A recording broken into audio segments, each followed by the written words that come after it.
आज तीज है, सौभाग्यवती। केवल 7 दाने चावल के जल के पात्र में चंदन में भिंगो कर डाल देने पर और उससे कामना कर कर, आरोग्यता की कामना कर कर, मात्र घर के जो मटका होता है, परिंदा होता है, उसके पास में समर्पित कर देने पर भगवान शंकर का नाम स्मरण कर कर जीव की रोग से मुक्ति भी हो जाती। रोग नहीं घेरता, उस आरोग्यता का अनुभव, आरोग्यता का सुख प्राप्त होता है। शिव महापुराण के लिए लोग कहते हैं, कई लोगों के, कई विप्रजन, कई ब्राह्मण जन भी पूछते हैं, गुरुदेव ये बताओ कि इतने सारे उपाय आप बताते हो पुराणों में से निकाल कर, और हम भी प्रयास करें इसको निकालने के लिए, तो हम कौन सी पुराणों में ढूंढे? तो आपसे भी निवेदन है, स्कंद पुराण से निकालिए, लिंग पुराण से निकालिए, नर्मदा पुराण से निकालिए, देवी भागवत से निकालिए, श्रीमद् भागवत से निकालिए, शिव महापुराण से निकालिए, गर्ग संहिता से निकालिए, पद्म पुराण से निकालिए, राधा वल्लभी से निकालिए, एक एक पुराण में से, एक एक चरित्र में से। और तो और हम तो सहज भाषा में कहते हैं कि गीता प्रेस गोरखपुर की सारी गीता प्रेस गोरखपुर के अंक को लेकर आ जाइए, चाहे शिव अंक हो, चाहे सती अंक हो, चाहे पार्वती अंक हो, चाहे मानस अंक हो, चाहे धेनु अंक हो, एक एक भगवान गीता प्रेस का एक एक अंक खरीद कर लेकर आओ, कल्याण का एक एक अंक तुम्हारे पास में लेकर आओ, और उस अंक में से एक एक उपाय को निकालने का प्रयास करो। आपको सारे उपाय मिल जाएंगे जो इस व्यासपीठ से बताए जाते हैं। सारे उपाय आपके सामने आ जाएंगे कि जो व्यासपीठ से दिए गए, सारे उपाय आपके सम्मुख में। हाथ निकालो और उसको पढ़ो और उसको लाइए। बस दबा दिया गया। आज ढोंग, प्रपंच, छल ने, दुनिया के लोगों ने शिव महापुराण के उपायों को, शंकर की कथा को दबा दिया था। सारी पुराणें होती थी पर शंकर की पुराण नहीं होती थी महाराज, दबा दिया गया था। और शिव महापुराण को केवल जगत में लेकर आना चाहते हैं कि शंकर को दुनिया पहचाने, शिव की साक्षी को पहचाने। शंकर है क्या, शिव का अनुमोदन क्या है। दुनिया के लोग टीवी के माध्यम से फिल्मों का निर्माण कर कर कह देते हैं कि इस पर दूध चढ़ाना, क्यों चढ़ा रहे हो, गरीब बच्चे को दूध पिला दो, ऐसा क्यों कर रहे हो। उस शंकर को जगत तक पहुंचाना है कि शंकर पर दूध क्यों चढ़ाया जाता है, शंकर पर दही क्यों चढ़ाया जाता है, शंकर पर जल क्यों चढ़ाया जाता है, शंकर पर बेलपत्री का महत्व क्या है, शंकर पर शमी पत्र का महत्व क्या है, क्यों शंकर भगवान को शमी के वृक्ष का मात्र 7 फूल चढ़ा देने पर व्यक्ति की मनोकामना पूर्ण हो जाती है, क्यों कहा जाता है। उसको निकालो, उसको समझो, उसको पढ़ो, उसको अपने जीवन में उतारो। सारे देवी देवताओं को बहुत सा सामान चाहिए होगा, पर मेरे विश्वनाथ को कुछ नहीं चाहिए, मेरे शंकर को चाहिए क्या। अगर आपके जीवन में ऐसा लगे कि बहुत बड़ी बीमारी आ गई और आपके घर का व्यक्ति वेंटिलेटर पर पड़ा हुआ है, तो शमी के वृक्ष के फूल ले आओ 7, और शमी के वृक्ष के 7 फूल लाकर एक एक फूल शंकर भगवान को श्री शिवाय नमस्तुभ्यम कहकर उस व्यक्ति के लिए जो पड़ा हुआ है, अंतिम सांसें गिन रहा है, जिसको अटैक आ गया, अंतिम सांसों में जो गिन रहा है, उसके नाम से भगवान शंकर पर चढ़ाना प्रारंभ कर दो। मात्र 7 पुष्प, उस शमी के वृक्ष के 7 पुष्प आप शिव को समर्पित करिए, उसका नाम और गोत्र बोलकर, और भगवान शंकर का मूल मंत्र श्री शिवाय, जम के बोलिए श्री शिवाय नमस्तुभ्यम बोलकर एक एक शमी का फूल शंकर पर चढ़ाना प्रारंभ कर दो। फिर आगे वो विश्वनाथ की मर्जी है, वो प्राण कैसे लेकर वापिस आता है, उस काल से छुड़ाकर महाकाल कैसे लाता है, ये वो जाने। आपका फर्ज केवल आप अदा करिए। जब अंत में डॉक्टर भी हार जाते हैं, जब अंत में डॉक्टर भी कह देते हैं कि अब हमारे बस का नहीं है, अब तो उस परमात्मा के हाथ में, मतलब डॉक्टर को भी मालूम है कि एक और डॉक्टर बैठा हुआ, एक डॉक्टर और है, वो बस वो थोड़ा सा दूर तो रहता है पर करीब भी बहुत है। कई लोग कहते हैं गुरुजी वो कैलाश पर रहता है बहुत, तो उनको बुलाएंगे तो आएंगे। हमने कहा कैलाश पर तो रहता ही नहीं है, जहां भक्त है वहां भगवान, वो दूर तो रहता ही नहीं। आप तो बस केवल उसको बुलाने का प्रयास करिए, आप दिल से बस उसको हाजिर, वो दिल से बुलाओ तो उसको।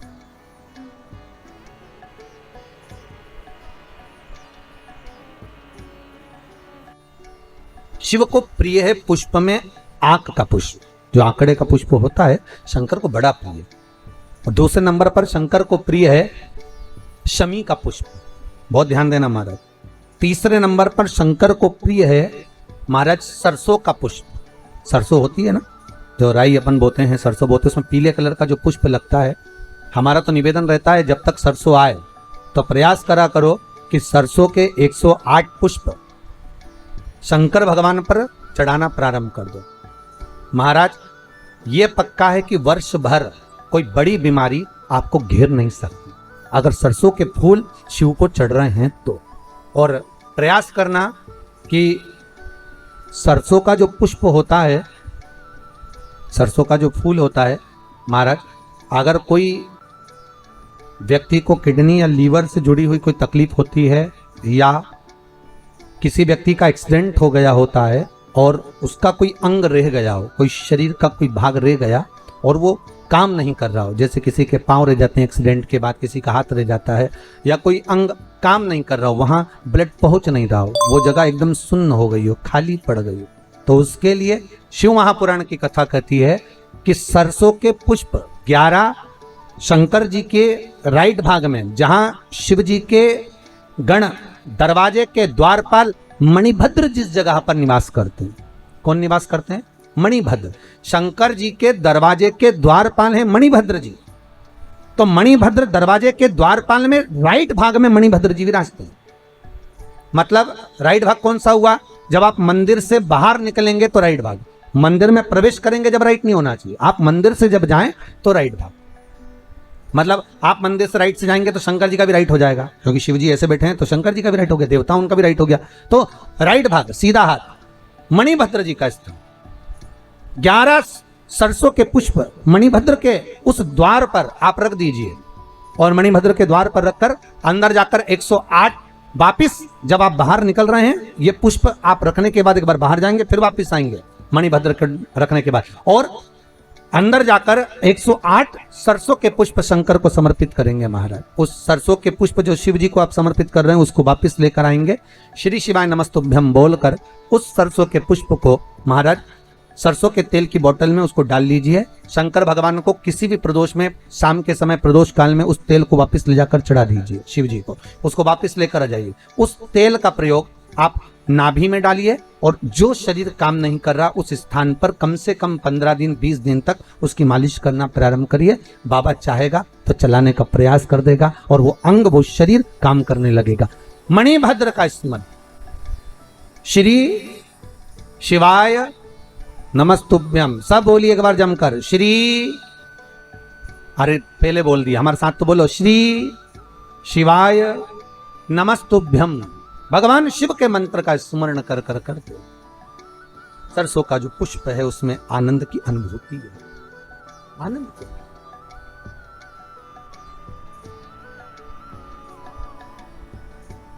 महाराज शिव अवघड़ी है,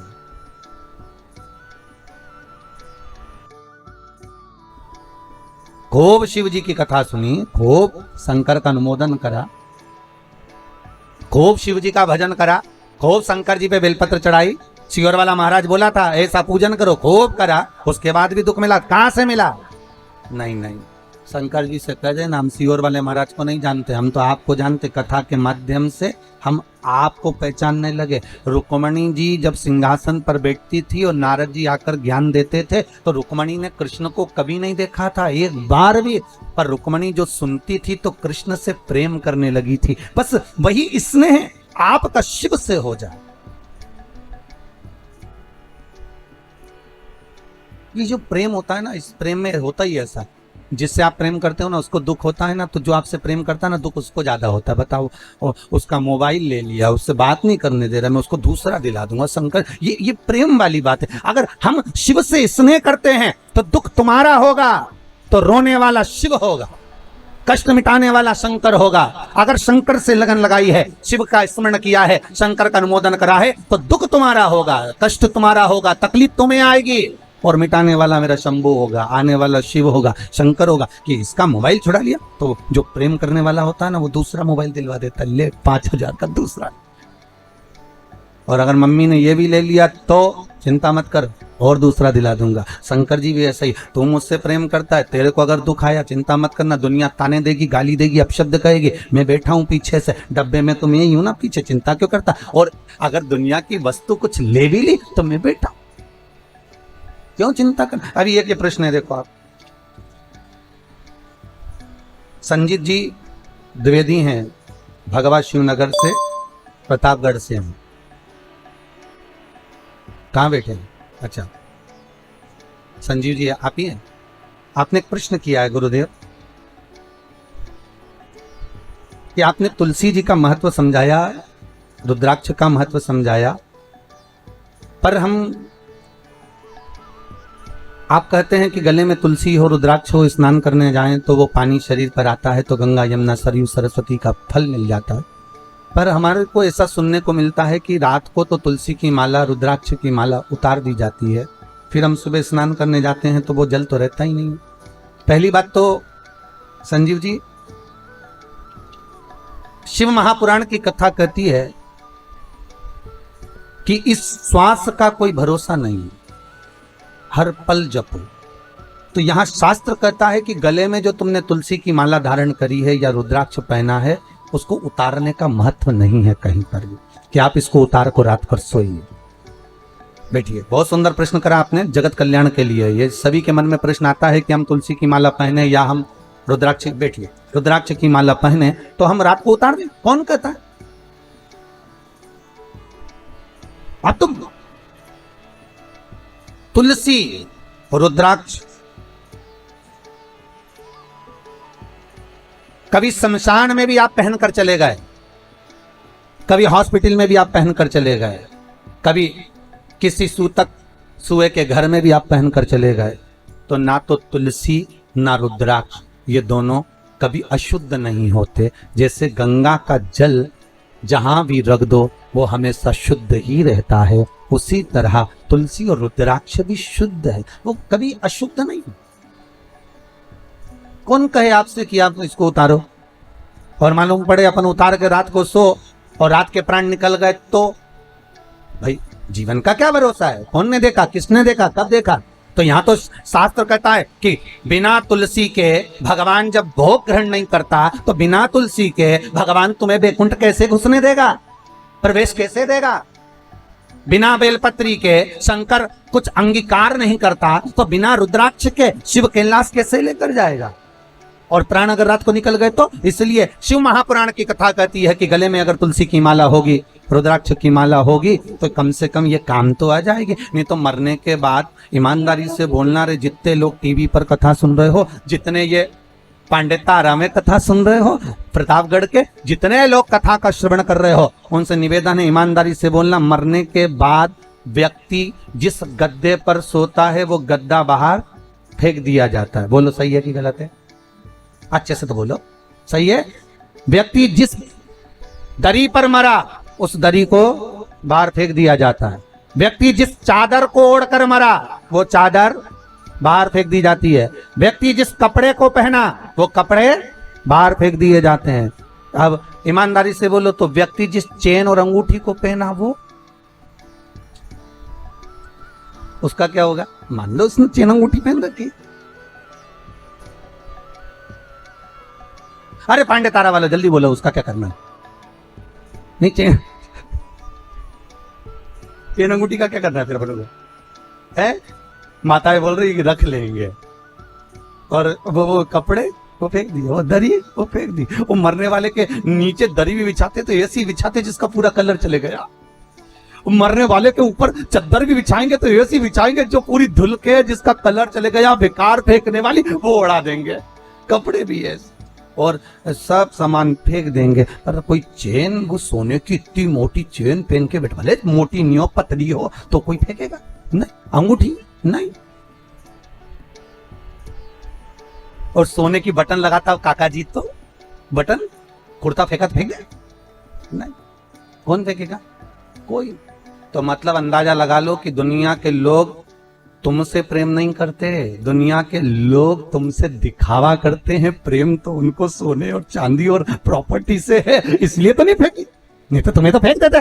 कब का? जब तुम्हारे कपड़े फेंक दिए, तुम्हारी दरी फेंक दी, तुम्हारी चादर फेंक दी, और तुम्हें नहीं रखा, मरने के बाद तुम्हें ले जाकर शमशान में फेंक दिया, संभाल के तो केवल चेन अंगूठी रखी, संभाल के तो तुम्हारे आभूषण वगैरह रखे, तो फिर मतलब क्या है? दुनिया के लोग तुमसे कहाँ का प्रेम करते हैं? दुनिया के लोग तो केवल प्रेम करते हैं तुम्हारे धन और दौलत से, तुम्हारी संपदा से। जब व्यक्ति की गरीबी आती है ना, तो दुनिया के लोग सोचते हैं कहीं मांगने ना आ जाए, और दुनिया की जब अमीरी आती है तो दुनिया के लोग सोचते हैं कि ना जाने कहां डाका डालकर लेकर आया होगा। विचार करिए, संसार की इस दृष्टि को विचारिए जरा कि क्या दृष्टि है लोग, क्यों? इसीलिए शिव महापुराण की कथा कहती है, शंकर कहां रहते हैं? जम के बोलो, शमशान में। शिव शमशान में निवास करते हैं, क्योंकि उनके ससुर दक्ष प्रजापति ने श्राप दिया था, हे शंकर मैं तुम्हें श्राप देता हूं कि तुम शमशान में निवास करोगे। शंकर भगवान बड़े खुश हुए, मेरे ससुर जैसा दुनिया में कोई ससुर नहीं होगा। प्लाट भी दिलाया तो ऐसी जगह जहां कोई कब्जा ही नहीं करेगा। इतनी सुंदर जगह पर मुझे रहने की व्यवस्था दे दी, वहां कौन कब्जा करने जाएगा?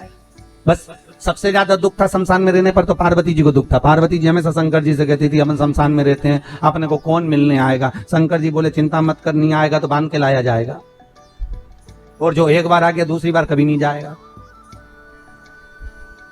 सबसे ज्यादा टेंशन पार्वती जी को था, अपने से कौन मिलने आएगा? इतनी दूर मकान बनाएंगे, जंगल में मकान बनाएंगे, गांव को छोड़कर इतने खेत पे मकान बनाएंगे, तो वहां कोई नहीं आएगा, वहां डर अलग लगेगा। तो शंकर भगवान की कथा देखो, कोई नहीं आएगा, आएगा जब आएगा, और एक बार आ गया तो वापस जाएगा ही नहीं, रुकेगा, फिर क्या करे जाकर? कई लोग हमसे ही कहते हैं, अरे गुरुजी आपने वो आपका कुबेरेश्वर महादेव मंदिर बना रहे हो, गौशाला बना रहे हो, वृद्धाश्रम बना रहे हो, तो कहाँ जंगल में बना रहे हो? इसको बनाना था तो कहीं वृंदावन में बनाना था। बड़े बड़े महाराज वृंदावन में आश्रम बना रहे, बड़े बड़े महाराज हरिद्वार में बना रहे।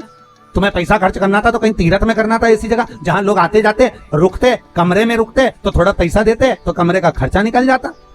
तो हमने कहा, हमने कुबेरेश्वर महादेव का मंदिर बनाया है, गौशाला बनाई है, वृद्धाश्रम बनाया है, वहां पर एंजॉय करने के लिए होटल नहीं बनाया कि आओ एसी के रूम में रुको और एंजॉय करो और चले जाओ।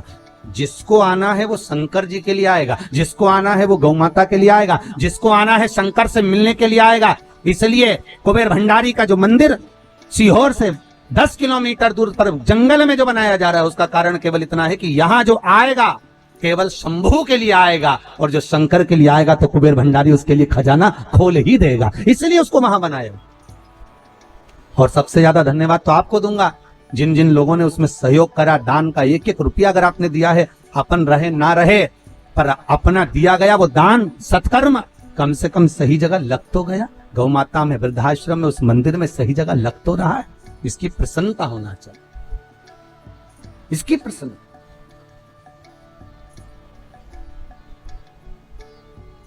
अपनी चित्तवृत्ति, अपना मन बनाओ। भगवान जहां कहे, शिव जी कह रहे हैं मैं शमशान में रहता हूं, शमशान में रहने में दिक्कत क्या है मुझे? मैं तो अलमस्त रहता हूं, मुझे कोई टेंशन नहीं। पार्वती जी बोली, कितना बुरा लगेगा लोगों को यहाँ आने में। शंकर भगवान बोले, आने में बुरा लगेगा तो लगेगा, पर जो भी आएगा थोड़ी देर कम से कम बैठेगा तो सही। लोगों के पास फुर्सत नहीं आज के जमाने में 5 मिनट बैठने की, पर शमशान में आएगा तो थोड़ी देर बैठेगा, ये पक्का। तू क्यों चिंता करती, छोड़ उसको। हमारी चित्तवृत्ति शिव में है, हमारा मन शंकर में है। इस मन को अगर शिव में लगा दिया तो शिव की दृष्टि हम पर है, शिव की दृष्टि हम पर। एक और प्रश्न है, बड़ा सुंदर प्रश्न। क्या किसी ने लिखा है, नीलम जी केसरवानी है, प्रतापगढ़ से आई हैं, अनित नगर से आप आई हैं, कहाँ बैठे हैं? खड़े हुए, आप ही आई हैं। आपने लिखा है, लॉकडाउन से मैं कथा सुन रही हूँ, आपके बताए गए छोटे उपाय मैंने किए जिससे बाबा की बहुत कृपा हुई। मेरे घुटने में दर्द था बहुत ज्यादा। हम डेली जल चढ़ाने उनके लिए जाते हैं, सोमवार को शाम को दिया भी जाए, मन भी नहीं होता तब भी जाना पड़ता है कि नहीं चलना ही है, चलना ही है। अब इस समय पूरे संसार के लिए 1 लोटिया जल कोरोना को भगाने के लिए रोज चढ़ाते हैं। सभी से प्रार्थना है कि सब लोग 1 लोटिया जल चढ़ाएं उनके लिए। जय जय बाबा। बैठिए बैठिए, बहुत बहुत धन्यवाद। बाबा शिव ऐसी ही कृपा, ऐसी ही करुणा आप पर बनाकर रखे। बहुत बहुत साधुवाद। औघड़दानी त्रिकालदर्शी कैलाशी अविनाशी भगवान शिव, भूत भावन भूतेश्वर भगवान शंकर। शिव की कृपा करुणा, तेरी कृपा बिना न हिले एक भी अणु, लेते हैं श्वास तेरी कृपा से तनु तनु। ये उसकी कृपा। आप अगर विश्वास रखे हो, दीदी मैं आपको धन्यवाद दूंगा, कम से कम एक लोटा पानी आप कोरोना महामारी को भगाने के लिए बाबा को चढ़ा तो रहे हो इस संसार सागर के लिए। हम भी पूरे विश्व से यही कहेंगे, पूरे भारत की भूमि के लोगों से हमारा यही कहना है कि आप भी श्री शिवाय नमस्तुभ्यम का जाप करें, बाबा से रोज प्रार्थना करें, हे कालों के काल महाकाल ऐसी कृपा कर दो कि ये बीमारी हट जाए। अब लोग त्राही त्राही करने लगे सर। निवेदन इतना है जैसे आपने विष पिया, इस महामारी को भी पी जाओ, एक बार निकल जाओ, बस हो गया। निवेदन हम शिव से करें, शंकर हमारे आगे पीछे हो। जैसे शिवलिंग प्रकट हुआ, उस शिवलिंग को देखकर स्वतः भगवान शंकर करें कि तुम मुझे जानने का प्रयास कर रहे हो। नहीं नहीं प्रभु, जानना तो हमको है नहीं, जाने जिसके मन में संशय है। देखो परीक्षा वही लेता है जिसके मन में संशय होता, परीक्षा वही लेता है।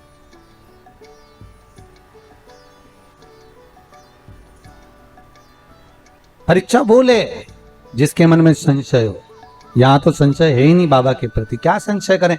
हाला हजूर बैठा है, जैसे दीदी ने बताया, कल भैया जी ने बताया कि श्री शिवाय नमस्तुभ्यम का क्या लाभ है।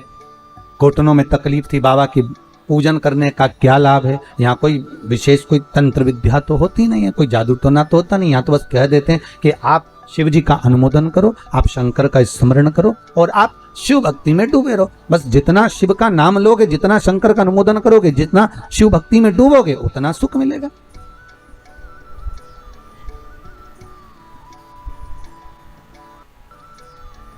जपो, जपाओ और जपते रहो।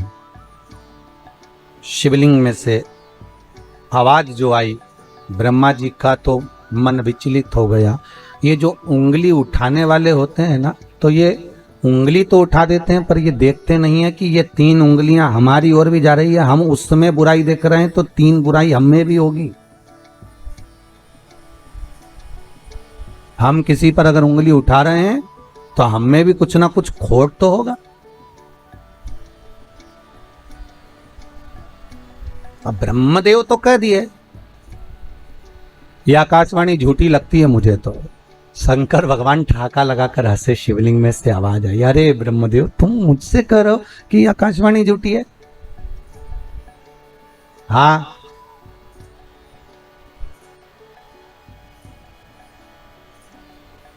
शिवलिंग जब प्रकट हुआ, उस शिवलिंग के 5 मुख निर्मित करे शंकर। केवल शिव केवल प्रामाणिकता देने के लिए। बहुत सुंदर चरित्र, जरा ध्यान दीजिएगा।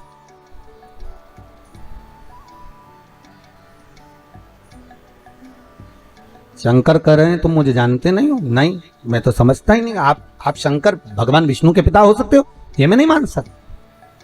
5 मुख शंकर ने शिवलिंग में से प्रकट कर दिए। इसलिए ओम नमः शिवाय, ये नमः शिवाय जो शब्द है पंचाक्षर, ये शंकर के प्रथम शिवलिंग में से प्रकट हुआ था। जो 5 मुख निकले थे उसमें से एक एक अक्षर प्रकट होकर सम्मुख में आया था। ये ओम नमः शिवाय शिव का प्रथम अक्षर, शिव का प्रथम स्वरूप ओम नमः शिवाय जो प्रकट हुआ। प्रथम लिंग जो प्रकट हुआ शिवलिंग, उसी में से प्रकट हो गए, उसी में से। अब भगवान शिव कह रहे हैं कि नहीं ब्रह्मदेव तुम जानते नहीं हो हमको, और ब्रह्मा कह रहे हैं आप नहीं जानते। ब्रह्मा असत्य पर और शिव सत्य पर। कितने प्रमाण भगवान शंकर ने ब्रह्मा को दे दिए, पर ब्रह्मा मानने को तैयार नहीं। शिव जी जान गए कि अब सत्य के लिए प्रमाण की जरूरत नहीं पड़नी। अब प्रमाण देगा ब्रह्मा असत्य के लिए। शंकर जी ने ब्रह्मा जी की बुद्धि ऐसी कर दी कि ब्रह्मदेव भगवान विष्णु से बोले अगर ये आपके पिता हैं तो आपके पिताजी के चरण कहाँ हैं और सिर कहाँ है? इस शिवलिंग का सिर देखने के लिए मैं जाऊंगा, आप चरण देखने के लिए जाओ और ढूंढ कर लेकर आओ भगवान के चरणकार, मैं शीश देखने जाता हूं। भगवान ने बुद्धि फेर दी। विनाश काले विपरीत बुद्धि। जब व्यक्ति का विनाश आता है, जब मनुष्य नष्ट होने वाला रहता है, तो दूसरे की निंदा करना प्रारंभ कर देता है, दूसरे के लिए अपशब्द बोलना चालू कर देता है, दूसरे को नीचे दिखाना प्रारंभ कर देता है, दूसरे पर उंगली उठाना चालू कर देता है। समझ लेना कि अब इसकी विद्वत्ता, अब इसका अहम, इसका अहंकार नीचे की ओर आ रहा है।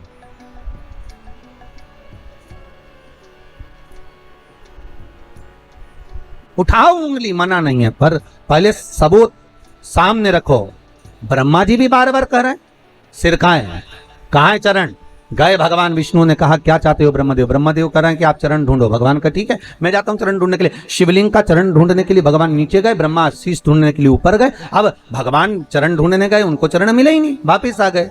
ऊपर गए ब्रह्मा जी, जाते जाते केतकी का पुष्प मिल गया, उसको ले लिया साथ में। गौ माता मिल गई, उसको ले लिया साथ में। चलो तुम सबूत देना, कह देना कि भगवान ब्रह्मा को सिर मिल गया। तो झूठ बोलने का क्या लाभ होगा? केतकी के पुष्प से बोला तुझे सुगंधित बनाकर रखूंगा, देवताओं पर तू चढ़ेगा। और गाय कहने लगी मेरा क्या लाभ? तो भगवान ब्रह्मदेव कहने लगे अगर तू जाकर मेरे भगवान शिव के सामने एक बार झूठ बोल देगी तो तुझे घर की पहली रोटी खाने को मिलेगी। गौ माता बोली चलो ठीक है, बोल देती हूँ। चले गए, आ गए सामने। भगवान ब्रह्मा ने भगवान विष्णु से पूछा, नारायण हे प्रभु आपको क्या भगवान के चरण मिले?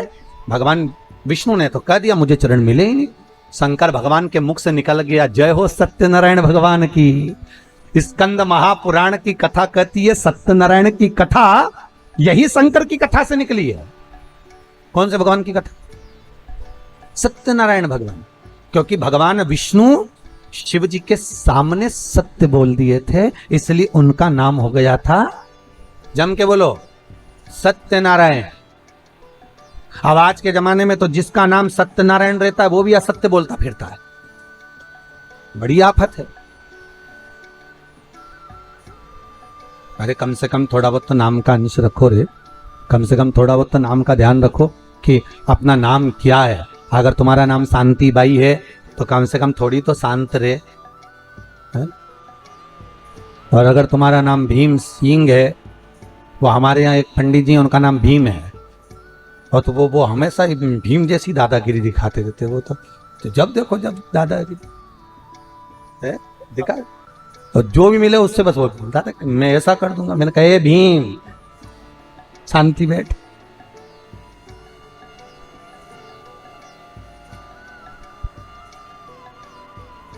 शांति बैठ।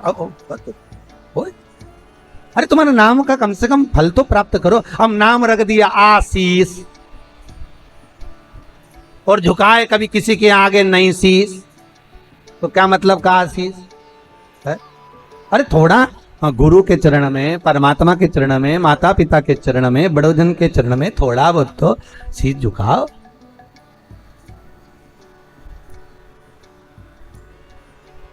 थोड़ी नम्रता महाराज। प्रेम हो जहां, स्नेह हो जहां। झूठ बोल रहे हैं। भगवान सत्यनारायण हो गए। ब्रह्मा जी ने कहा आपको चरण नहीं मिले? नहीं। भगवान विष्णु ने पूछ लिया आपको भगवान शंकर का सिर मिला क्या? ब्रह्मा जी बोले बिल्कुल मेरे को तो मिला। अब एक बार अगर कहीं का व्यक्ति झूठ बोल देना तो उसको फिर झूठी झूठ बोलना पड़ता है। एक जगह हम कथा करने गए तो हमने उनकी सास से पूछ लिया तुम्हारी बहू नहीं आ रही कथा में? क्या गुरुजी अब क्या बताएं, बच्चों की पढ़ाई चल रही। अच्छा, एग्जाम का टाइम आ गया, बच्चों के 2 पेपर हो गए तो पढ़ाई। हमने कहा ठीक है। अब हम उनके पड़ोस में पधरावनी के लिए गए। अब वो माने नहीं तो हम पड़ोस में चले गए तो इनकी बहू आ गई और बहू मिली तो बहू से कहा हमने, क्यों तुम कथा में नहीं आ रही? तो क्या अम्मा से कहा था हमने कि हमको कथा में ले चलो। तो अम्मा बोली तू क्या करेगी कथा में जाके, हमको नहीं ले गई। तो हमने कहा तुम्हारी अम्मा तो बोल रही थी कि बच्चों के एग्जाम चल रहे हैं, 2 पेपर हो गए, इतने में तो डोकरी आ गई। और जो बुढ़ी अम्मा आई, हमने अम्मा से कहा क्यों रही डोकरी, झूठ बोले, क्यों झूठ बोल रही हो कि बच्चों के पेपर चल रहा है? अरे महाराज मैं मेरे बच्चों की थोड़ी ना कह रही थी, तो मैं तो पड़ोसी के बच्चे की कह रही थी। वाह रे गजब। ये तो उसी में का हाल है जैसे एक अम्मा रोज बेचारी लकड़ी लेने जाए, रोज थक जाए, थकने के बाद भगवान से कहे भगवान मैं तो बहुत थक गई तो मुझे उठा ले, अब तो संसार से उठ। अब मुझे रहना ही नहीं, तू तो उठा ले। एक दिन लक्ष्मी जी ने भगवान विष्णु से कहा, भगवान ये रोज रोज कहती है उठा ले उठा ले, उठा ला। तो भगवान बोले कोई झाड़ू है जो उठा, परंतु रोज रोज तो कह रही ना उठा ले उठा ले। तो भगवान कहा ठीक है, अब कल बोलेगी तो उठा लाऊंगा। उसने कल फिर, हे भगवान मैं तो थक गई, संसार में आकर फंस गई, तो मुझे उठा ले। भगवान सामने प्रकट हो गए, अम्मा चल मैं तुझे उठाने आया। अम्मा बोली मैं मेरी थोड़ी ना कह रही, लकड़ी का गट्ठा उठा ले, ये लकड़ी का गट्ठा मैं मेरी थोड़ी ना कह रही। अम्मा बोले तो मेरे पीछे पड़ गया, मुझे उठाने आ गया, फालतू हूं मैं। भगवान लक्ष्मी जी को देख के बोले बहुत चतुर है, पांडे तारा की है, साधारण नहीं। कोई उठे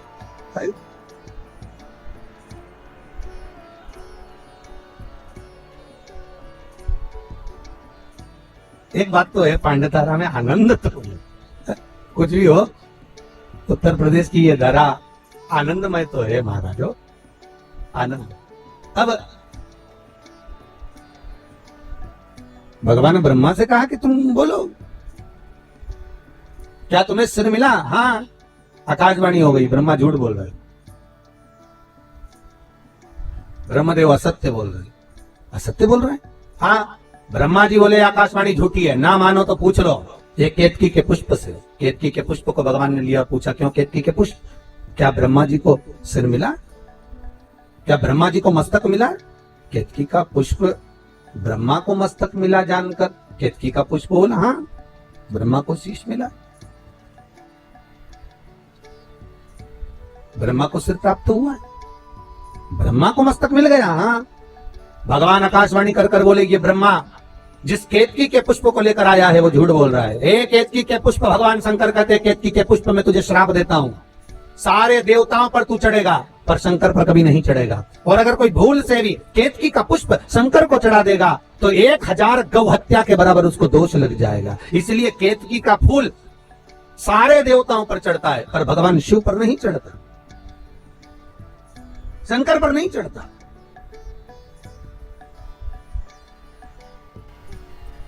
शंकर ओगड़ी, भगवान शिव कह रहे हैं, भगवान शिव बोल रहे हैं, अरे ब्रह्मा तुम झूठ बोल रहे हो, और तुम केतकी के पुष्प को लेकर आए ये भी झूठ बोल रहा है। असत्य बोलने वाला व्यक्ति असत्य सिखाकर लगता है।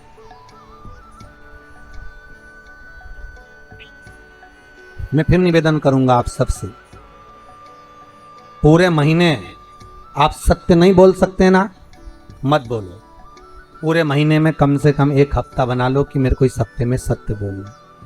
एक हफ्ते भी सत्य नहीं बोल सकते तो निवेदन है कोई 2 दिन ऐसा बना लो कि मैं 2 दिन सत्य बोलूंगा। 2 दिन सत्य नहीं बोल सकते तो शिव महापुराण की कथा कहती है कम से कम 1 दिन ऐसा बना लो कि मैं सत्य बोलूंगा। 1 दिन नहीं बना सकते तो कम से कम 2 घंटा ऐसा बना लो कि मैं सत्य बोलूंगा। 2 घंटा नहीं बना सकते तो कम से कम 1 घंटा बना लो कि मुझे सत्य सुबह 8 बजे से लेकर 9 बजे तक सत्य बोलूंगा। पर किसी को बताना मत ही सत्य तुम कि 1 घंटे में इसी समय पर सत्य बोलता हूं, नहीं तो उस समय पर पत्नी आ गई और उसने कुछ पूछ लिया तो अच्छा आपत तुम्हारी, फिर सत्य। गांव के बहुत विद्वान पंडित जी, बहुत विद्वान, खूब सत्संग करने वाले, खूब पूजन पाठ कराने वाले, खूब विद्वान पंडित जी, और चले गए नरक। तो गांव के लोग कुछ मरने के बाद नरक गए तो उन्होंने अपने पंडित जी को देखा, पंडित जी तुम यहाँ? पंडित जी बोले आओ। तो तुम्हें तो स्वर्ग जाना था, तुम नरक क्या कर रहे हो? पंडित जी बोले पत्नी के कारण आया। तो पत्नी ने कैसे भेज दिया कि रोज तैयार होकर मेरे सामने आके पूछती थी मैं कैसी लग रही। अब रोज मुझे झूठ बोलना पड़ता था कि तू बहुत अच्छी लग रही, भले बुरी लगे तो भी कहना पड़ता था कि अच्छी लग रही। अब उसके चक्कर में बेचारा नरक चलेगा। तो तुमसे निवेदन है तुम भी अपने पति से कभी मत पूछा करो मैं कैसी लग रही। एक आध दिन सुबह के समय पर अगर वो सत्यवादी बनकर मुंह से बोल दिया, जैसे तुमने आकर पूछा क्यों जी कैसी लग रही, और पति बोल दे ऐसी लग रही जैसे हरी घास में भैंस चल रही, अब कितना बुरा लगेगा। तो इसलिए सत्य बेचारा बोल भी नहीं पाता कि बोले तो सत्य कैसे।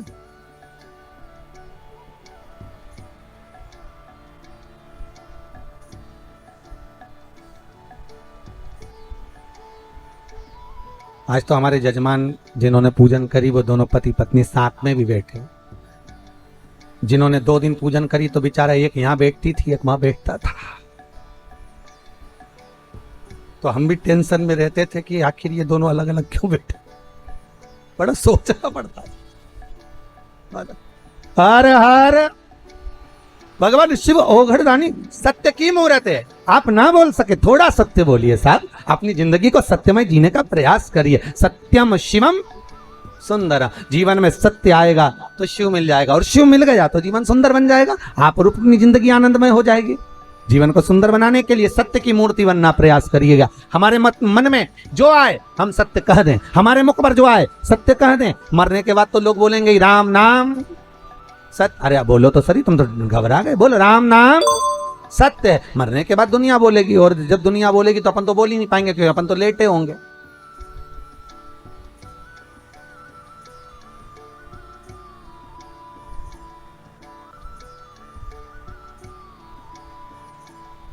सत्य बोलने का प्रयास करें थोड़ा थोड़ा, ठीक है। एकदम सत्य निकालना भी बड़ा कठिन है।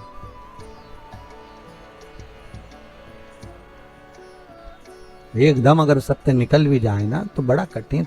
अब मुंह पर तो बोलना ही पड़ता है, तुम साहब बहुत बढ़िया हो, साहब बहुत आनंद है, बहुत बढ़िया। अब मन से तो कछोट रहा है, काय को मुंबई छोड़ के यहाँ आ गए। बताओ, हमारी छाती पे मूंग डलने आए, इससे तो मुंबई में अच्छे थे। पांडे तारा में क्या कर रहे हैं, सबकी सब इकट्ठे हो गए, ना जाने अब कितनी जमीन और खरीदेंगे राम जी।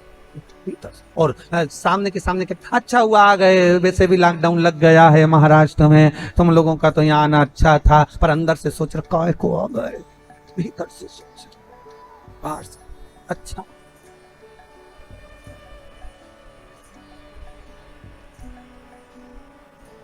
अच्छा, तुम सोच तो रहे हो कि महाराज कैसी कथा बाचे राम, अब ऐसी बाचे महाराष्ट्र का तो काम हो। पर अपनी जीवन में सत्यता को थोड़ा सा लाओ। अरे ब्रह्मा, तुम झूठ बोल रहे हो। ब्रह्मदेव ने कहा मैं झूठ बोल रहा हूँ। केतकी का फूल झूठ बोल रहा है तो गौ माता से पूछ लो। गौ माता को खड़ा करा, भगवान शिव ने पूछ लिया, बोल गौ माता, क्या ब्रह्मा जी ने भगवान शंकर का सिर देखा है? तो गौ माता बोली हाँ, ब्रह्मा जी ने सिर देखा। अब तो भगवान शिव को क्रोध आ गया।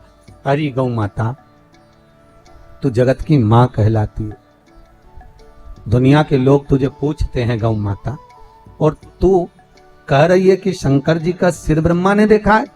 मेरे सामने इस शंकर की साक्षी में तूने झूठ बोला है गौ माता। मैं तुझे श्राप देता हूं गौ माता, तेरा पूरा शरीर पूजा जाएगा पर तेरा मुख अपूज्य माना जाएगा। हिंदू धर्म में सारी परिक्रमा आगे से होगी पर गौ माता की परिक्रमा पीछे से होगी। हिंदू धर्म में सारा दान, कन्यादान, वस्त्रदान, मुद्रादान, स्वर्णदान, अन्नदान, सारा दान आगे से होगा, पर गाय का दान पूंछ पकड़कर पीछे से होगा, क्योंकि तूने झूठ बोला, तू असत्य बोली है। और तू असत्य क्यों बोल रही है? तू असत्य बोलने का कारण तेरा है क्या? क्यों असत्य बोली? केवल एक रोटी के लिए? और यही तो मनुष्य है साहब, मानव करता क्या? एक रोटी के लिए असत्य बोलता है, एक रोटी के लिए झूठ बोलता है, एक रोटी के लिए असत्यता का बिंदु पकड़ कर बैठता है, केवल एक रोटी के लिए।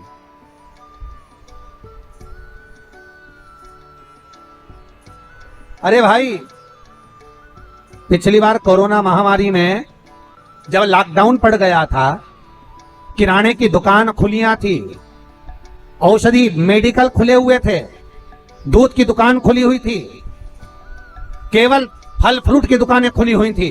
उस समय पर दुनिया के लोगों ने अपना भंडार भरने के लिए 1 रुपए की चीज को 4 रुपए महंगा कर दिया था, और अभी भी वही हो रहा है। मेडिकल वाले अभी भी 1 रुपए की दवाई को 10 रुपए ऊपर बताकर बेच रहे हैं। पर कितना बेचोगे साहब, और कितना कमा लोगे? और मान लो वही जो दुनिया को बीमारी हो रही है, अगर तुम्हें हो गई और मालूम पड़े वो तो महंगी सस्ती खरीद कर उसने तो कैसे पार कर कर कोरोना से लड़कर बाहर निकल गया, और मालूम पड़े जो तुमने असत्य बोलकर, झूठ बोलकर, छल कर कर, बेईमानी कर कर थोड़ा सा रुपया ज्यादा कमा लिया, और मालूम पड़े एक ही औलाद थी और निपट गई, तो क्या कर लोगे? इसलिए सत्य भाव में जितना कमाना है बाद में कमाना, 1 का 2 बाद में करना, 4 का 10 बाद में करना, पर जब तक सारा विश्व हाहाकार कर रहा है, तब तक जितना बन सके उतना दुनिया के लोगों को सपोर्ट करना, दुनिया के लोगों को सहयोग करना। यह कमाने के लिए पूरी जिंदगी पड़ी है, पूरा जीवन पड़ा है साहब कमाने के लिए। किराने का भाव बढ़ा देना बाद में, पर अगर अब लॉकडाउन पड़ रहा है तो उतने में ही सामान बेचना जितने का है। भले 2 रुपया कम कर दो, अपनी तरफ से दान और पुण्य करना प्रारंभ कर दो, क्योंकि ना जाने कौन सा धन आएगा, मालूम पड़े सब उजाड़ कर ले जाएगा। उस धन को बचाने का प्रयास करिए साहब। शिव महापुराण में एक कथा पहले भी कही थी, आज फिर कहते हैं। एक राजा बीमार पड़ गया। उस नगर के एक व्यक्ति का काम था, उसके पास में कमाई होती थी तो वो पैसा इकट्ठा कर कर बाजार में जाकर कोड़ियां खरीद कर लाता था। कोड़ियां देखिए, वो ऐसी छोटी छोटी कोड़ियां होती हैं, कोड़ियां खरीद कर लाता और उन कोड़ियों को खरीद कर लाता और कोड़ियां ले जाकर ढेर सारी इकट्ठी करते जाता। पत्नी कहती इतनी कोड़ियां क्यों ला रहे हो? पति बोला कोड़ियां आन दे, अपना क्या जा रहा है, इकट्ठा करता गया करते गया, बारदान पर बारदान भरता गया, बोरे बोरे भरता गया, खूब कोड़ियां इकट्ठी कर ली। एक दिन नगर का राजा बीमार पड़ गया। अब नगर का राजा बीमार पड़ा, वेदों ने औषधि देने वाले डॉक्टर ने कह दिया कि राजा का एक ही इलाज है, कोड़ियां लाओ, उसमें आग लगाओ, उसकी राख तैयार करो, राजा के शरीर पर मलो। राजा के शरीर पर मलोगे, राजा ठीक हो जाएगा। अब कोड़ियां देखी तो बाजार में नहीं थी, नगर में देखी नहीं थी, भंडार गृह में देखी नहीं थी, कोड़ियां कहां गई? ढूंढ रहे हैं सब। किसी को मालूम पड़ा कि गांव का व्यक्ति रोज सुबह आता है और बाजार में से सारी कोड़ियां खरीद कर ले जाता है। उसके पास पहुंचे, तुम्हारे पास कोड़ियां? हाँ, पर मेरे पैसे की, मैंने इकट्ठी करी, मैंने पैसे से लाया हूं, फ्री की नहीं है मेरे पास, सारी कोड़ियां तुम्हारी है। हाँ, राजा बीमार पड़ा है, थोड़ी कोड़ियां दीजिए, ले जाओ। उन्होंने कहा झोला खोलिए, बैग खोलिए। इसने अंदर से कोड़ियां लाया, बारदान में से थाली पर हाथ फेरा, कोड़ी डाल दी, फिर लाया, फिर कोड़ियों पर हाथ फेरा, फिर कोड़ियां डाल दी। राजा के दूत कहने लगे, ये पागल मूर्ख है तू, बेवकूफ है, कोड़ियां लाकर दे रहा है तो थाली पर हाथ क्यों फेर रहा है? डायरेक्ट लाला के डालता क्यों नहीं है? पूरा बारदान उठाकर क्यों नहीं दे देता? पूरा बोरा उठाकर क्यों नहीं दे देता? पूरा बैग उठाकर क्यों नहीं दे देता? महाराज, ये कोड़ियों में मैं वो कोड़ी ढूंढ रहा हूं, ना जाने कौन सी एक कोड़ी ऐसी आ गई जो मेरी इतनी कोड़ियों को, रखी रखाई कोड़ियों को लेकर चली गई। वो गांव का व्यक्ति सोच रहा है कौन सी कोड़ी थी, उस कोड़ी को ढूंढने का प्रयास कर रहा हूं। यही हमारी जिंदगी है। कोई बेईमानी की ऐसी कोड़ी तुम्हारे घर में ना आ जाए कि मालूम पड़े रखा रखाया भी सब लेकर चले जाए। कोई सत्य की कोड़ी ऐसी आती है, ईमानदारी की कोड़ी कोई ऐसी आती है, पुण्य की कोड़ी कोई ऐसी आती है, एक धन एक रुपया कोई सत्कर्म का ऐसा आता है कि घर में, गांव में, परिवार में शिव महापुराण की कथा करवा देता है। कोई रुपया, कोई कोड़ी ऐसी आती है जो सत्कर्म में लगा देती है, और कोई कोड़ी ऐसी आती है जो रखा रखाया भी बर्बाद कर कर चली जाती है। बघेल परिवार को तो सोचना चाहिए कि पुण्य की कोई कोड़ी आपके पास आई होगी जो भगवान शंकर की कथा हो गई। तो कोई ऐसा धन मत कमाना, एक का दो कर मत कमाना। इस कोरोना महामारी में दुनिया का सपोर्ट करो, सहायता करो कि कोई धन ऐसा ना आ जाए कि मालूम पड़े हमारा रखा रखाया भी चला जाए, हमारी पूंजी, हमारा जीवन सब समाप्त हो जाए। उस कोड़ी को ढूंढना, फिर मत करो एक का दो, थोड़ा समय रुक जाओ भाई, थोड़ा।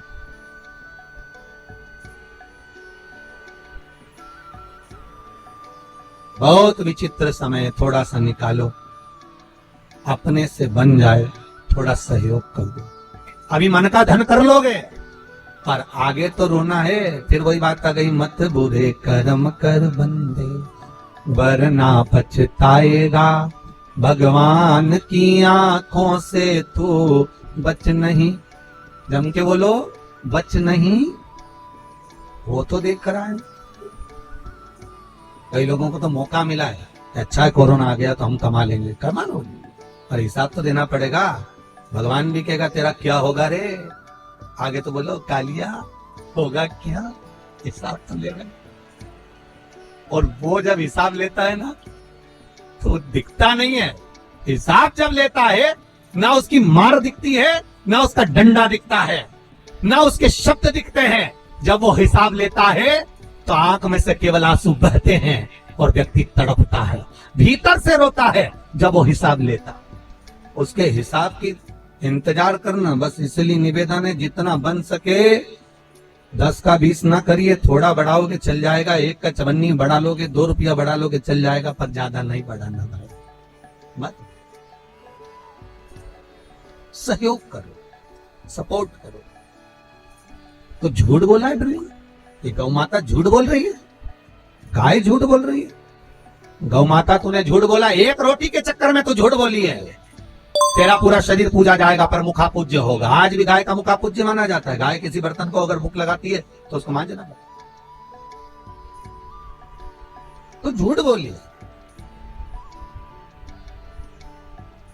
गाय की आंखों में अश्रु भर गया, गौ माता रो पड़ी, आंखों से आंसू निकल रहे हैं गौ माता के।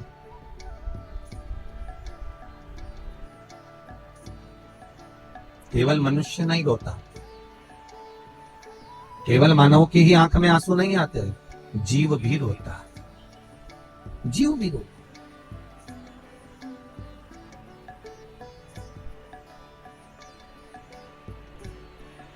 बस मनुष्य रोता भी है और मुस्कुराता भी। बोलो सही है कि गलत है? पर कोई जानवर, कोई जीव मुस्कुराता है क्या? नहीं। वो रोता हुआ उसके आंसू दिखे जाएंगे पर मुस्कुराता हुआ नहीं। और सीखो थोड़ा सा मुस्कुराना अपनी जिंदगी।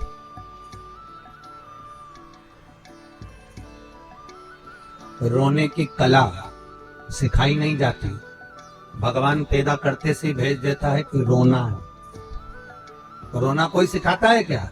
अरे बोलो जम के। रोने की कला कोई नहीं सिखाता। पैदा होते से ही मां के गर्भ से बाहर निकलते से काय काय कर कर रोना पड़ता है, कोई नहीं सिखाएगा। पर मुस्कुराने की कला सिखाना पड़ती है और मुस्कुराना सीखना पड़ता है।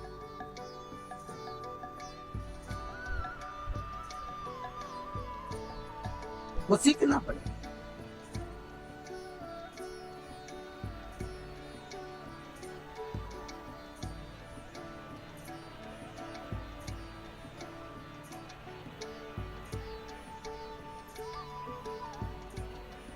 बस इस चित्तवृत्ति से हम अपने भी चेहरे पर प्रसन्नता लाएं और दूसरे के चेहरे पर भी प्रसन्नता लाएं। ब्रह्मा, तुम्हारी जरा सी गलती में तुमने झूठ में शामिल करा गौ माता को, केतकी को शामिल करा, आखिर में उनको रोना पड़ा। ये रोना दूसरे की संगत से हो रहा है।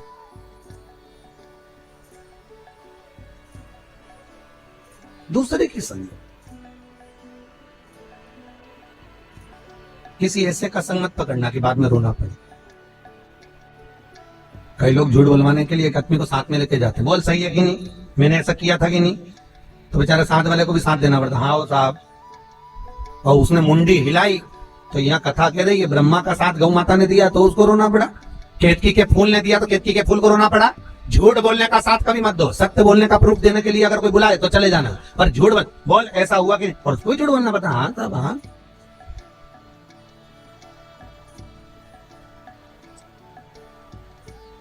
एक लड़के को देखने के लिए एक लड़की वाले आए, और लड़की वाले आए बेचारे 4 लोग, और लड़के वाले बैठ गए 20 लोग, और सब लड़के वाले की तारीफ करो, क्या जोरदार लड़का साथ, खूब जोरदार है, काम धाम बहुत बढ़िया, इनकी फैक्ट्रियां चल रही है जोरदार, अच्छा, दुकान धंधा पानी बहुत बढ़िया, अच्छा, लड़का देख लो कितना बढ़िया, बहुत बढ़िया, काम धाम भी बहुत बढ़िया, अच्छा हो, और लड़के के रिश्तेदार भी बहुत बढ़िया, अच्छा, सब तारीफ कर रहे हैं, सब देखने में भी अच्छा है। तो फिर किसी ने पूछा बोलचाल में अच्छा है कि नहीं है? बहुत बढ़िया, बोलचाल में भी अच्छा। अच्छा, लड़के को सिखा के बोला था कि बोलना मत ही, तू बस चुपचाप बैठे रहे, तू मत बोल। अब वो लड़की की एक छोटी बहन साथ में आई थी। छोटी बहन गई कि हमारी जीजी के लिए हम आपको पसंद करने आए हैं। पास में जाके बैठ गई, पूछा तुम्हारा नाम क्या है? उसने बोलना चालू करा,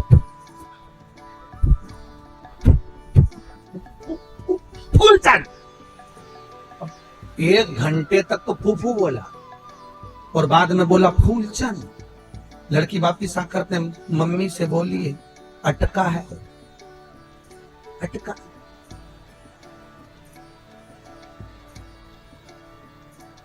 अब क्यों छुपाना भैया झूठ? सत्य है, सत्य बोलिए। हम तो कई बार कहते हैं दिवाली मिलने जाओ तो हैप्पी दिवाली मत बोलिए। हम कई बार कहते हैं होली मिलने जाओ तो हैप्पी होली मत कहिए। डायरेक्ट जाकर कहिए राम नाम सत्य है। व्यक्ति जिंदगी में थोड़ा सत्यमय जीवन जिए, अच्छा जिए।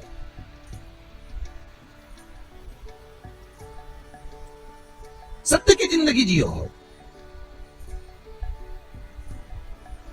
और उस परमात्मा के सामने अपनी सारी गुनाहों को, उस परमात्मा के सामने अपने किए गए पापों को, हमारा निवेदन रहता है शंकर के मंदिर में जब जाओ एकांत में बैठकर बाबा को अपनी सारी गुनाहें गिनवा दो, अपनी सारी गलतियां गिनवा दो। मैं पापी, मैं कपटी, मैं छली, मैं प्रपंची, मैंने बहुत गलत काम किया, पर हूं तो आपका हूं। आपने बनाया, आपने पैदा करा और आपने जैसा बनाकर भेजा मैं वैसा हूं।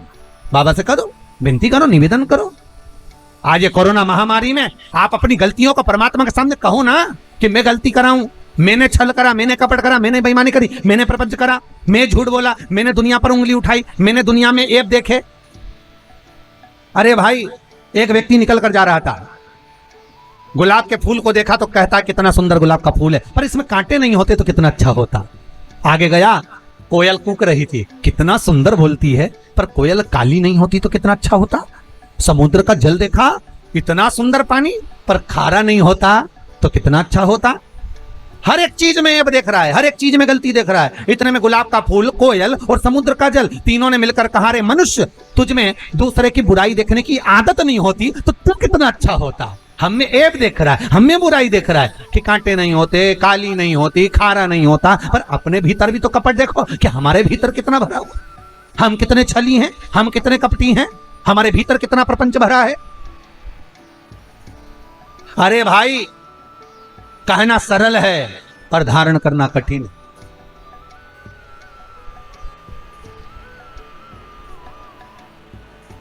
अपने भीतर को टटोलो थोड़ा सा, अपने भीतर शंकर को बिठाओ और भीतर को टटोलो। हे शंभु, हे त्रिकालदर्शी, हे कैलाश।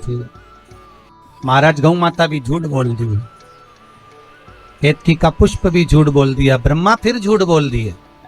भगवान शिव को क्रोध आ गया, अपने पैर के अंगूठे का नख तोड़कर फेंका, काल भैरव को प्रकट कर लिया, काट ब्रह्मा का सिर जिससे ये झूठ बोल रहा है। काल भैरव ने ब्रह्मा के सिर को काट दिया, जिस सिर से ब्रह्मा झूठ बोल रहे थे उस मुख को काट दिया। सिर लुढ़कता लुढ़कता गया, ब्रह्मा चुप नहीं हुए, झूठ बोलते चले जा रहे हैं कि आकाशवाणी झूठी है, आकाशवाणी झूठी है। रक्त के द्वारा एक नदी उत्पन्न हो गई जिसका नाम है कर्मनाशा। कर्मनाशा जो व्यक्ति के कर्मों का नाश कर देती है, इसलिए भारत की भूमि पर यूपी गवर्नमेंट ने बड़े बड़े बोर्ड इस कर्मनाशा नदी पर लगा कर रखे हैं कि इसमें हाथ ना धोइए, इसमें पांव ना धोइए। ये वो नदी है जिसमें हाथ डालने से, पानी का छींटा लेने से कर्मों का नाश हो जाता है, पुण्य समाप्त हो जाते हैं। भगवान ब्रह्मदेव का शीश देखा, भगवान विष्णु ने शंकर जी से निवेदन करा कि इस शीश का करेंगे क्या, आप कृपा करिए। शिव बाबा से विनती करी, भगवान शंकर ने कहा आप हमसे निवेदन कर रहे हो, इसलिए ब्रह्मा का कटा हुआ सिर बट वृक्ष होगा, बड़ का पेड़ होगा। इस बट वृक्ष के नीचे कोई देवता बैठे ना बैठे, पर मैंने इस बट वृक्ष का निर्माण करा है, इसलिए इसके नीचे देवाधिदेव महादेव बैठेंगे और मेरा एक नाम बटकेश्वर महादेव पड़ेगा। शिव जी का एक नाम हो गया बटकेश्वर महादेव। बड़ के पेड़ के नीचे बैठे तो बटकेश्वर महादेव।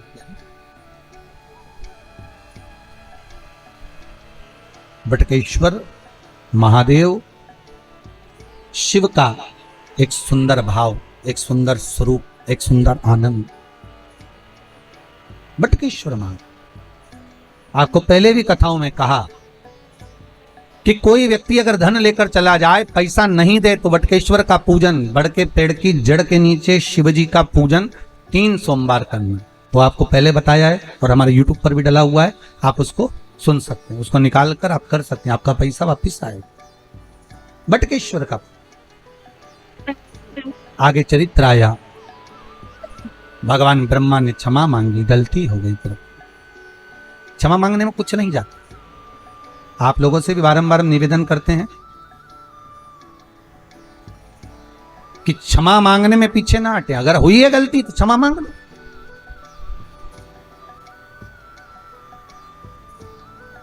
क्या जा रहा है उसमें? पर एक छोटा सा शब्द है स्वारी, पर बोलने में लोगों की जिंदगी निकल जाती है केवल इस शब्द को बोलने में कि साहब गलती हो गई, हो गया होगा, हमारे मुख से निकल गया होगा, आप शब्द बोल दिया होगा, क्षमा कर दो, हो गए। और इतना सा शब्द बोल देना व्यक्ति तो बस वो आनंद हो जाए, इतना सा शब्द।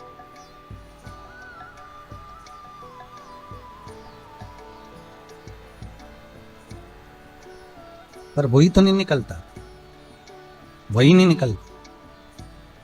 बहू और सास का जब झगड़ा होता है तो सास एक बार झुक जाती है पर बहू नहीं झुक पाती। तुम देखना, सास और बहू का अगर झगड़ा होगा ना तो सास कह देगी अपनी बड़ी बहू से, जे काम करो छोटी को जरा चाय बना कर दिया। तो बहू कहेगी मम्मी अभी तो लड़ी थी वो तुमसे, तुम्हें आप शब्द कहा था, ताने दिए थे, गालियां दी थी, आड़ा टेढ़ा बोली थी, और तुम करी चाय देकर जा। पागल है, छोटी है ना, उसमें अक्ल नहीं है, जा चाय देकर।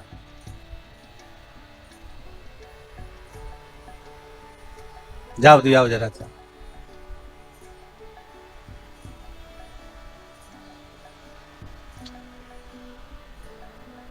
हमें तो बगल परिवार की अम्मा को देखकर भी बड़ा आश्चर्य होता है। दुनिया के लोगों से एक एक बहू नहीं निपती है, 5-5 के कैसे निभा रही होगी रात। सोचो सोचो। जावे और बाबा की कृपा है, विश्वनाथ की दया है, हो गई गलती क्षमा कर लो। पर निवेदन है, एक स्वारी शब्द, एक क्षमा याचना, एक भगवान के सामने बैठकर दिल की बात कह देना। ज्यादा समय नहीं लगता, भगवान से आप बात कर सकते हो, भगवान सुनता है। ऐसा नहीं कि नहीं सुनेगा, आप दिल से कहकर देखिए, वो सुनेगा, वो आनंद आएगा। शंकर से बोलोगे वो आनंद। समय आया, ब्रह्मा जी ने क्षमा मांगी, सृष्टि का निर्माण करा, हृदय से दक्ष को उत्पन्न करा, मनु शत्रुपा को प्रकट करा, कन्या देवहूति आकुति प्रसूति हुई। प्रसूति का विवाह दक्ष के साथ में हुआ, दक्ष प्रजापति और प्रसूति का विवाह हुआ। माता प्रसूति के गर्भ से जितनी कन्याओं ने जन्म लिया सब भगवान की भक्ति को धारण करने वाली थी। दक्ष प्रजापति की धर्म पत्नी के गर्भ से जो पुत्र हुए, देवऋषि नारद ने इनको भगवत चर्चा में लगा दिए। तो दक्ष प्रजापति ने श्राप दे दिया, नारद तूने मेरे पुत्रों को भगवान की भक्ति में लगाया, मैंने उनको सृष्टि के निर्माण के लिए पैदा करा था, उनको जन्म दिया था कि सृष्टि को आगे बढ़ाएंगे, और तूने भजन में लगा दिया। मैं तुझे श्राप देता हूं कि तू एक जगह टिककर नहीं बैठेगा, तू एक जगह स्थिर नहीं रहेगा। नारद जी बोले श्राप चल जाएगा, पर भजन में तो लगा दिए, कम से कम मैंने भजन में तो लगाया, चलेगा श्राप।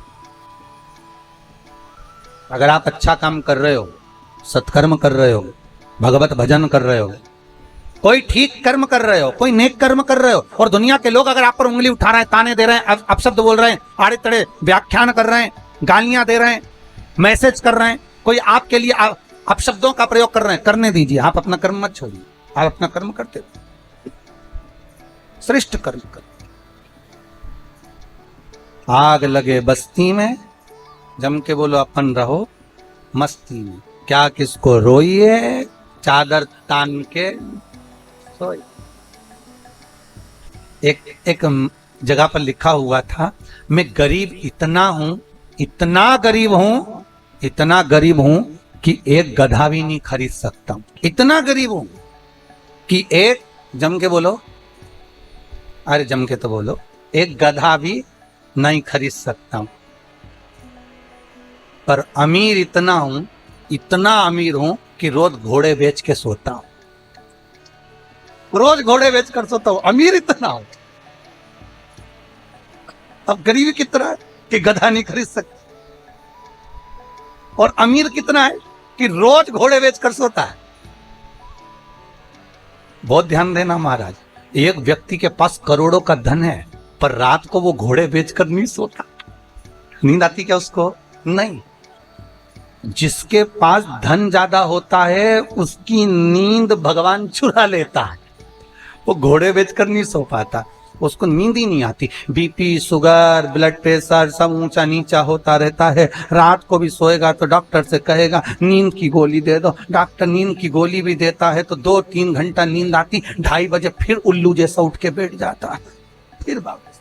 तो वो कथा कौन सी गलत कही भाई कि पहले मनुष्य की उम्र, गधा की उम्र, कुत्ता की उम्र और उल्लू की उम्र, इन सब की उम्र बराबर थी, बिल्कुल 40-40 साल। मनुष्य कितने साल का था? जम के बोलो। 40 का। गधा 40 का, कुत्ता 40 का, उल्लू 40 का। एक बार गधा भगवान के पास गया, प्रभु मेरी उम्र 40 साल कर दी, मैं लोगों का बोझा ढोते रहूं, वजन ढोते रहूं, मेरी उम्र कम कर दो। भगवान ने कहा ठीक है गधा, आज से तू 20 साल का। मनुष्य ने आकर कहा हमारा 40 में क्या होगा? भगवान ने कहा गधे की बच्ची है, चलेगी, चल जाएगी, ले जा। कितने का हो गया? 60 का। थोड़ी देर बाद कुत्ता आ गया। कुत्ते ने कहा प्रभु हमको 40 साल का बना दिया, हम दरवाजे पे बैठे रहें, वहीं से भोंकते रहें, लोगों की झूठन खाते रहें, हमारी उम्र कम कर दो। भगवान ने कहा कुत्ता आज से तू 20 साल का। मनुष्य फिर आ गया, प्रभु 60 में क्या होगा? भगवान ने कहा कुत्ते की बच्ची है, चलेगी, ले जा। कितना हो गया? 80 का। थोड़ी देर बाद उल्लू आ गया। उल्लू ने कहा प्रभु हमको रात रात भर पेड़ पे बैठना पड़ता है, जगना पड़ता है, नींद आती नहीं है, हमारी उम्र कम कर दो। भगवान ने कहा ठीक उल्लू, आज से तू 20 साल का। मनुष्य बोला 80 में हमारा क्या होगा? भगवान ने कहा उल्लू की बच्ची चलेगी, ले जा। कितने का हो गया? 100 का। मनुष्य की सही उम्र है 40 साल, बाकी की जितनी उम्र है ये तो दूसरे की उम्र है। 40 के बाद जो 60 तक की उम्र है वो गधे की लगी, इसलिए गधे जैसा बोझा ढोता है, बच्चों को पढ़ाना है, लिखाना है, बहन के घर जाना है, मायरा भरना है, ब्याह करना है, शादी करना है, काम धंधा करना है, ये करना है, तो गधे जैसा बोझा ढोता है। जब गधे की उम्र पूरी हो जाती है 60 साल, फिर किसकी आ गई?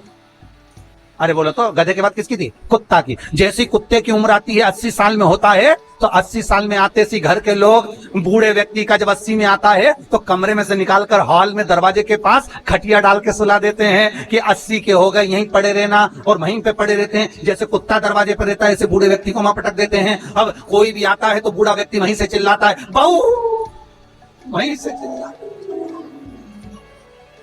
80 की उम्र लगी है, उसके बाद में लगी किसकी?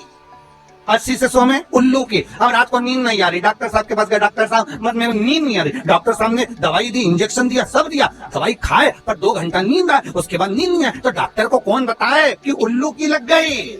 आएगी कहां से? कितनी भी दवाई दे दो, 2:30-3 बजे तो एसी उठ के बैठे बिल्कुल लुल्लू की तरह। नींद नहीं आ रही, बिल्कुल उल्लू की तरह, यहाँ वहां घोट के और उल्लू की तरह घूमते हुए, नींद नहीं आ रही। नींद अब नींद गई का, क्योंकि उल्लू की लग गई। बस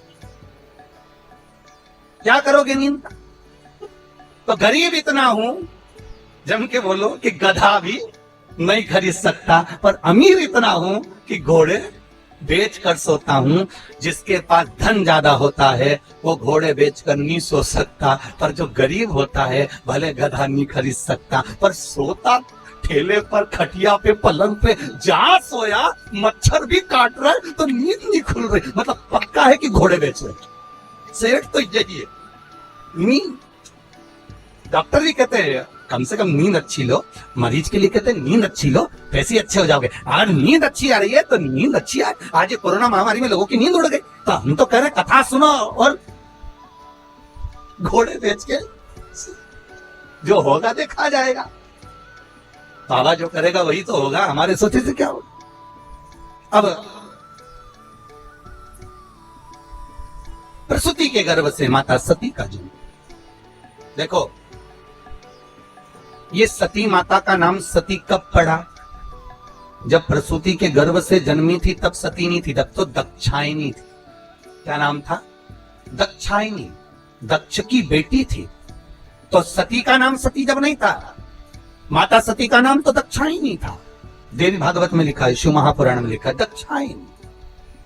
सती नाम कब पड़ गया? जब पिता के यहां यज्ञ रखा, निमंत्रण नहीं आया, सती दक्षायनी जब गई, दक्ष ने सम्मान नहीं दिया, बहनों ने पूछा नहीं, आदर नहीं हुआ, तब वही दक्षायनी की आंख में जल भर गया। मेरी माता, मेरे पिता, मेरे अपनों ने मुझे ठुकरा दिया। मेरे अपनों ने, ये मेरे अपने हैं जो मुझे ठुकराए।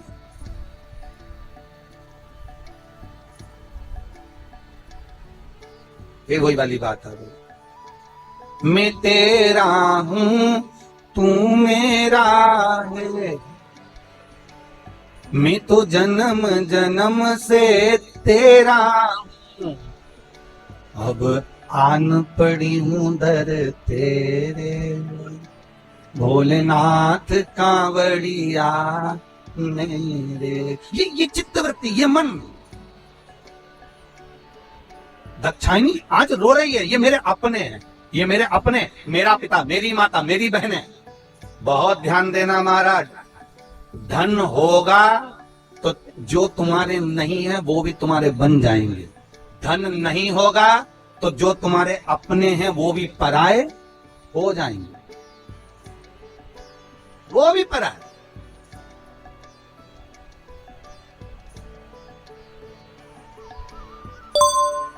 अरे सुख के साथी हजारों थे, जब दुख पड़ा तब कोई नहीं, वाह वारी दुनिया मतलब की दुनिया में किसी का कोई नहीं। जब धन था ढेर साथी, बहुत भैया जी, भाभी जी, काकी जी, बुआ जी, सब ऐसे जुड़ गए, अब तो सब सम्मान दे, आदर करे। तो आदर तुम्हारा नहीं हो रहा रे, आदर तो तुम्हारे धन का हो रहा है, सत्ता का हो रहा है, वैभव का हो रहा है।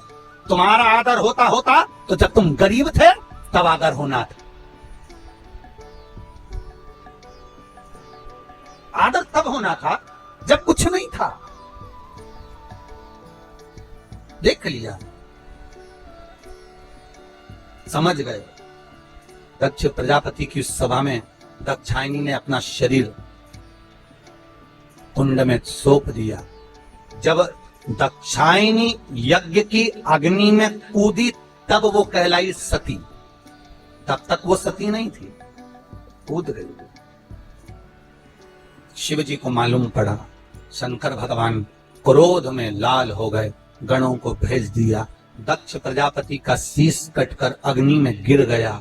देवताओं ने शंकर जी की स्तुति करी, भोलेनाथ कृपा करो, इनका शीश जोड़ना जरूरी है, अगर यजमान जीवित नहीं होगा तो फिर यज्ञ कैसे होगा। तब यजमान को बकरे का मुख लगाया। काय का मुख लगाया? बकरे का। अब बकरा का मुख दक्ष प्रजापति का लग गया तो फिर उस मुख को धारण करने के बाद जब स्तुति करी तो बकरा हिंदी थोड़ी ना बोलेगा, बकरा तो अपनी भाषा में बोलता है। बकरा जैसे बोला, शंकर जी बड़े खुश हो गए, मेरा ससुर कितनी अच्छी स्तुति कर रहा है। शंकर भगवान ने बोल दिया, जो मेरे मंदिर में आके बम बम बोलेगा मैं समझ जाऊंगा मेरा ससुर आ गया। उस दिन से लोग मंदिर में क्या बोलते हैं? बम बम बोले। हर हर महा। भगवान शिव सती मैया जो जलकर भस्म हुई हिमालय राज की नगरी में, मैनावती की गर्भ से जन्म लेती हैं। शिव और पार्वती का मंगल आनंद विवाह होता है। पार्वती मैया भगवान शंकर को आनंद से रिझाने के लिए तप साधना कर, भगवान शिव को रिझाने के लिए।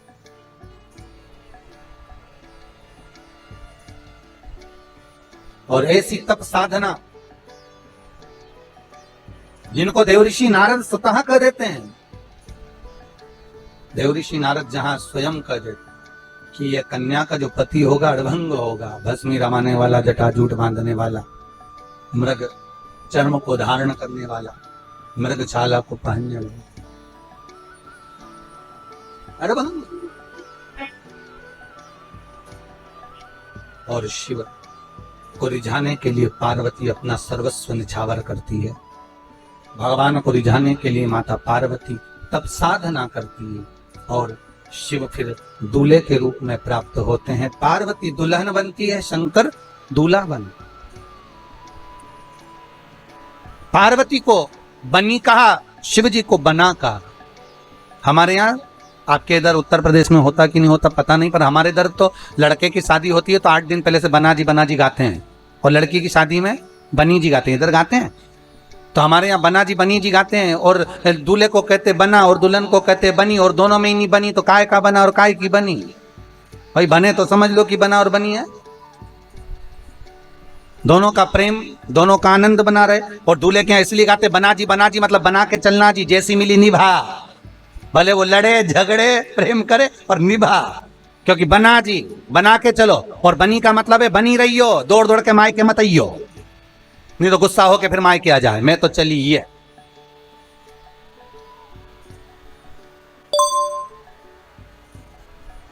झूठ बोले कौआ काटे, आगे क्या, काले कौआ से डरियो, मैं मायके चली जाऊं तो देखते रहिए, अब मालूम पड़े दौड़े फिर मायके भग जाओ, बार बार जावे सो का मतलब, तो बनी रही हो। शंकर की बारात आ रही है, बड़े प्रेम से आनंद से, शिव दूल्हा बनकर, भगवान शंकर दूल्हा बनकर। आज अपन कथा में भगवान शिव की बारात का आनंद लेंगे। कल की कथा में सुंदर प्रसंगों को आगे बढ़ाते हुए भाव भक्ति से अग्रण्य होंगे। दोनों हाथ उठाकर एक बार प्रेम से हर हर महा, हर हर महा, हर हर महा। बाबा की सुंदर बारात आ रही, भाव भक्ति से भगवान शिव पधार रहे हैं।